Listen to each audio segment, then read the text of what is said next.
Even more violence today along the Gaza-Israeli border. Today was the second of 6 planned protests that Palestinians are calling the March of the Great Return. Israeli forces killed at least 7 men today. Since last Friday, 29 Palestinians have been killed. Gaza's health ministry says more than 1,000 demonstrators have been hurt over the past week. That number includes women and children. The Palestinians are calling today's protest the Friday of Tires. Demonstrators tried to block the view of Israeli security snipers and drones by burning tires. You can see that black smoke there. The United Nations chief is urging both sides to avoid confrontation and exercise maximum restraint. The UN's Human Rights Office has also condemned Israeli troops, saying they're using excessive force. But an Israeli military spokesman says their actions are justified. If we were closer, you would see not people milling about, you would see Molotov cocktails, you would see stones flying, and you would see other means used by the rioters trying to hit Israeli soldiers and trying to sabotage the Israeli security fence. So it is by no means a peaceful demonstration, it is a riot using violent means. Human rights groups say the use of lethal force against unarmed protesters is unlawful. Earlier, I spoke with Noura Farouq. She's a founding member of Within Our Lifetime United for Palestine. Now, Israel is saying it is only targeting people who were threatening its borders. Now, I asked Farouq about her perspective. No, I think that Israel's definition of defending their borders or who would be a threat to their borders isn't a valid way of describing that, and it's a sneaky way of Israel to discuss that, because for them, all Palestinians are a threat. For them, and they've been very clear about that, so for them, all Palestinians are a demographic threat. All people who, want their full rights, which have been given to them through the UN, through Proposition 194, who want to go back and have free mobility, that in and of itself to Israel is a threat. So your organization here in New York, how are you working to advance your cause? So we started as a collective of students that form different SJPs. What's an SJP? Sorry, a Student Justice for Palestine, which is a club and a loose network. So we had a lot of students that were in CUNY, in the public school districts, here in colleges. So we wanted to basically make a space for all of them to come and organize together, and also to provide structures for the communities we're serving here, such as in Bay Ridge, where we have our most prominent Arab communities within New York City itself, but also to respond to the calls from overseas.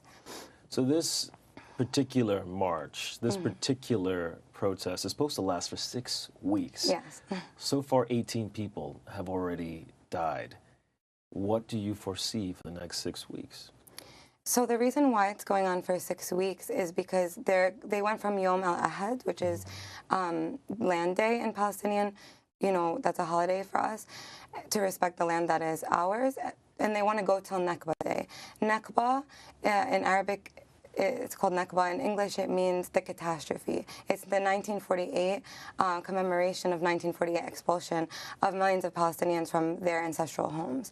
So that's why they're doing the 6 weeks. They're going from Yom al-Ahad, as I said, to the Nakba Day. We know that the U.S. is going to move the Jerusalem. They want to move their U.S. embassy to Jerusalem the day before the commemoration of Nakba Day, which is intentional, I believe.